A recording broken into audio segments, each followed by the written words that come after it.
Ooh, hello, hello, hello. It is a beautiful, beautiful day, and I am almost facetious when I say it. Facetious. What am I saying? I'm not being completely upfront and honest, and actually serious when I say that.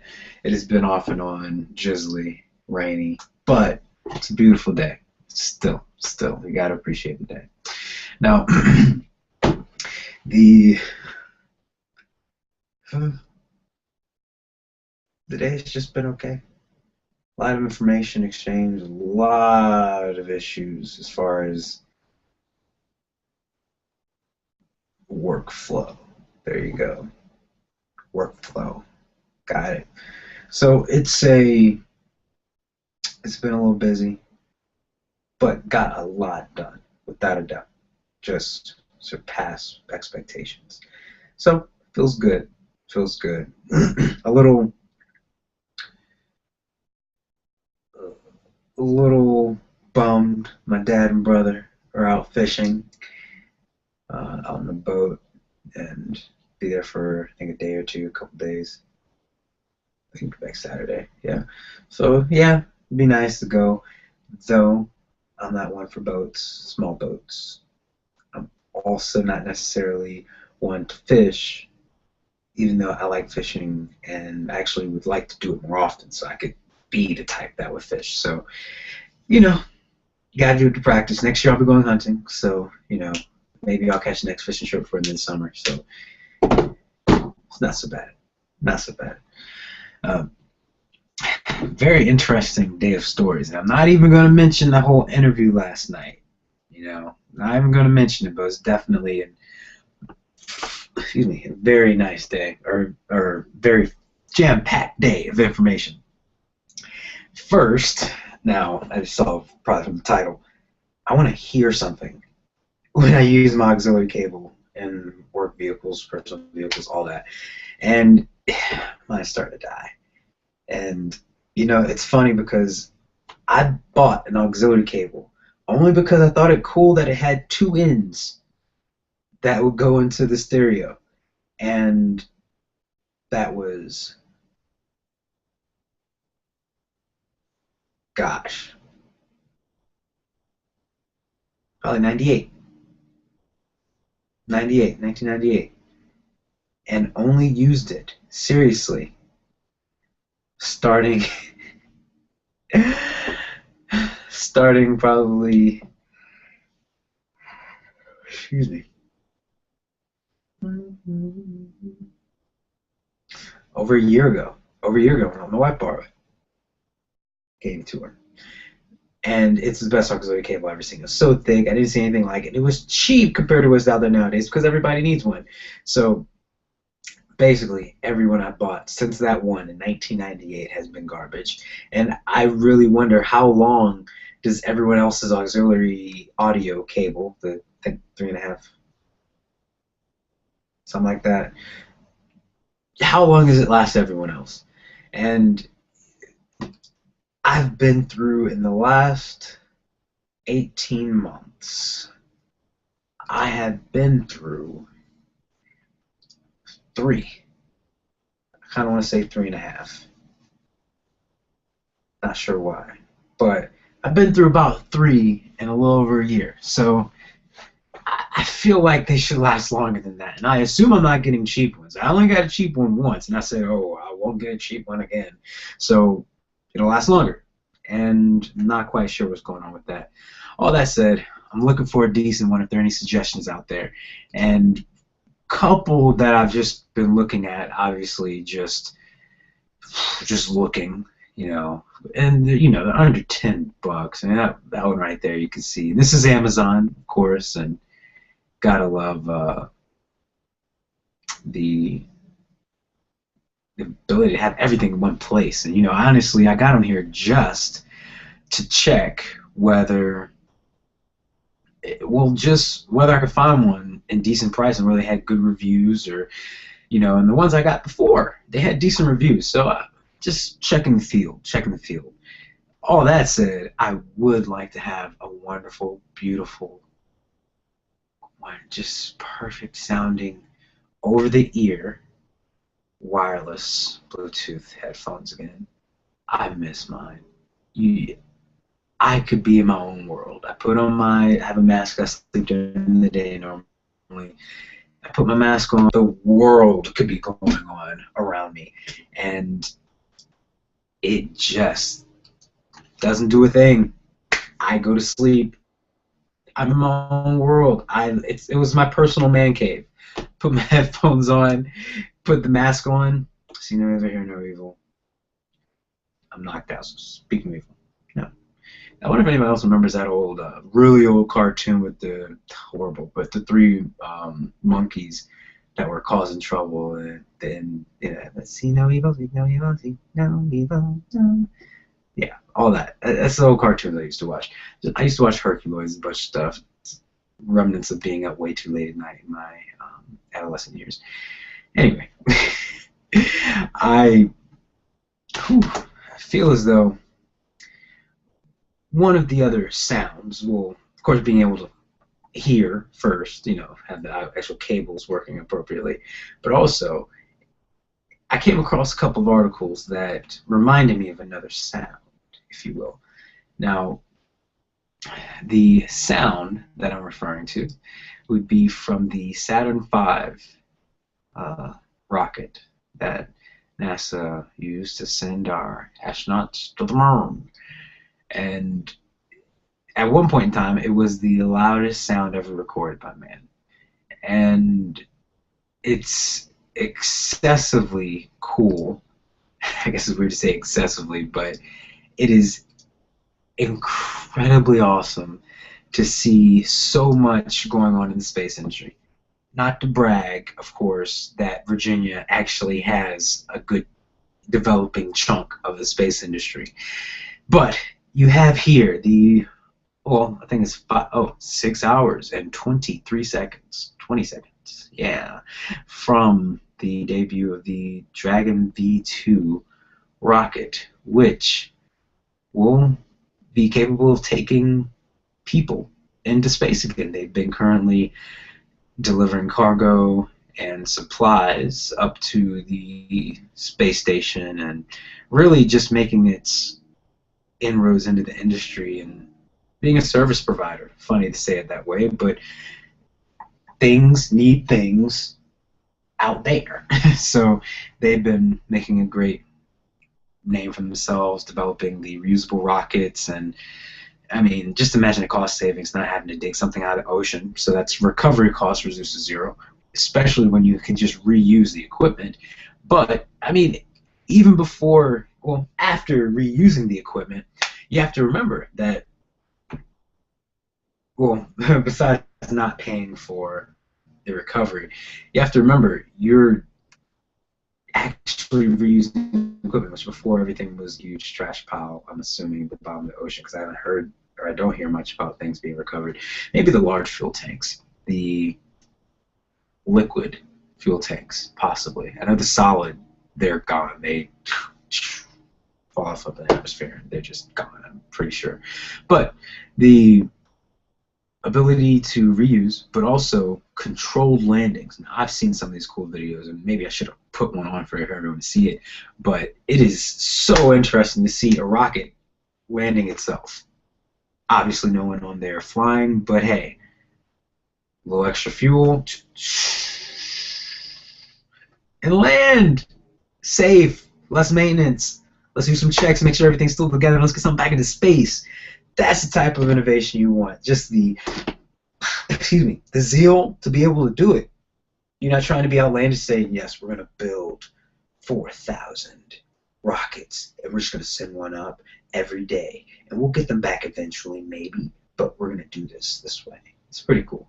I like it. Anything with space, of course, going to like it. It's a passion of mine. So, kudos to SpaceX, Mr. Elon Musk, making a way for the next level space industry, which I dream being in space.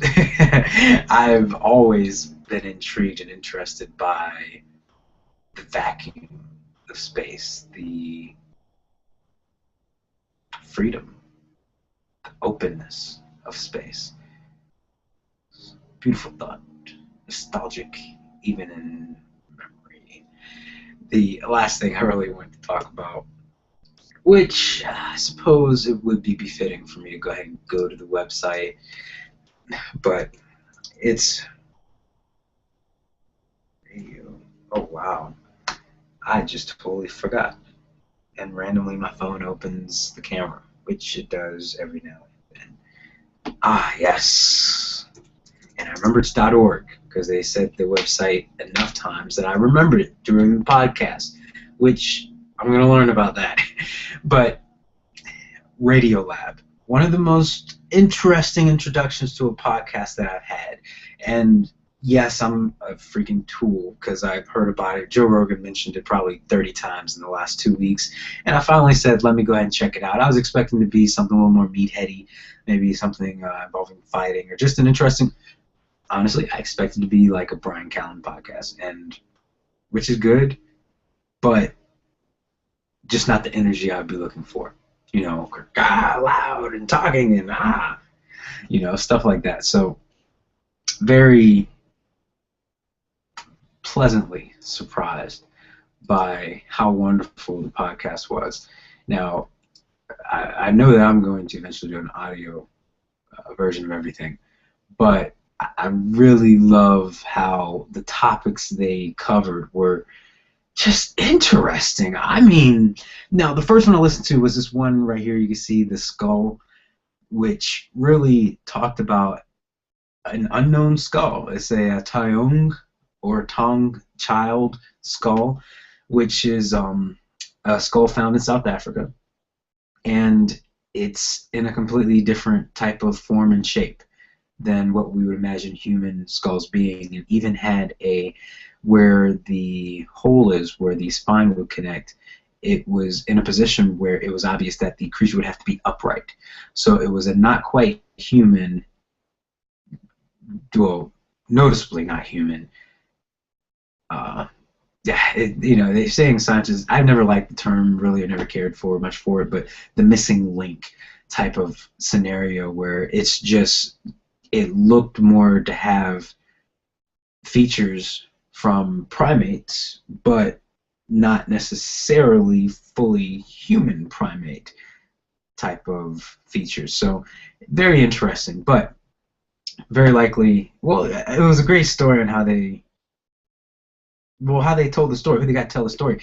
But even more important, the thing that really stands out to me that I am pretty sure I'm going to keep watching or listening to this podcast for is the editing. Oh gosh, do I have an appreciation and love of editing now. When they Jupiter's dot and mine. Oh gosh, see, I just saw, I'm just scrolling through trying to show you something that Jupiter's dot and mine life, why life is unfair, just stood out. So yes, I'm going to be listening to this podcast at the next earliest convenience. But basically, the way they edit their interviews, they do snippets of what the person said. They do it like an article, actually, when I think about it. They actually do literal quotation mark quotes of them speaking, but then they'll jump in and give a one-line summary of what sounds like is a summary of probably 4 or 5 lines that the person is saying or that they're trying to explain, and not that they're not explaining it well. You get the feeling that from their summary would have had to have substantial information to come to a well-organized summary or well-organized sentence in some cases, but throwing that in and letting the person, their interview, still speak for themselves. You know, like, I can't think of a good example, but if you had an interview and someone said, and then we went, well, the thing about the moon is that it is a decent ways away, and then the over summary would be, or not summary, but next part, you know, they might say, of course, speaking about his long-term study of the distance between Earth and the Moon and the mirrors placed on the Moon in order to more accurately measure the distance. They would throw that in, and it would just feel very smooth, very, very clean. So, you know, I need to tweet them or something, because I really do. I like it. It was very, oh gosh, I don't necessarily like a whole lot of videos that do this, and then that's it. And I never did that. The whole let me be more, let me sound so fast with my cool editing that it sounds like I'm always talking and there's no dead air in between my words. I personally think about what I say. So it could be in straight conversation, but if I need to think about it, I'm going to think about it. I know that if I spend the time on something, give it the time it deserves, or even that it begs for, I'll be more satisfied. If it takes time for me to think of something, then it just takes time. Could be a result of me having this whole brain fog thing with Sjogren's and all that, but I've had to grow to be patient with myself because I know that I forget things, and I know that even though I know information, it may not, it's not, if it's an hourglass, the sand isn't falling from the top. I'm waiting for it to kind of get a gust of wind and shoot back up to the top. Just sometimes it takes a lot more time and luck for the information to get to where I want it to be. So it's just necessary sometimes. And this Radiolab show, absolutely top notch. I can't wait to spread it around. I'll throw it through my little network and see what I can do to support it. Going back to the Castapod mantra, we try to support the other podcasts and video blog videos out there that are so interesting to us. Looking at Vice documentaries, and you really can't beat the type of communication that seems to match what we come to expect. Time, I mean, under 30, but close, but just very appropriate. The level of quality that's put into these things and the amount of care that is obviously placed on the words that are chosen. The verbiage is very important indeed. So all that said, excited about Radiolab. This Dragon V2 rocket's super cool. I think the whole point I talked about the Saturn V rocket was just because, as they develop their Super Mars rocket, which I think it's 2 of the V2 rockets, or like a few of them, but pretty much it's a step in the long-term plan, which is always something you can appreciate when they're actually taking the time to make sure each step, which is important to the big goal, but make sure each step is accomplished to the best of its ability to increase threshold for the ones after. So very much appreciated. Plenty of things going on in the world. Like I said, not going to talk about that interview last night. Not going to say what it is because, probably have enough of my videos flagged.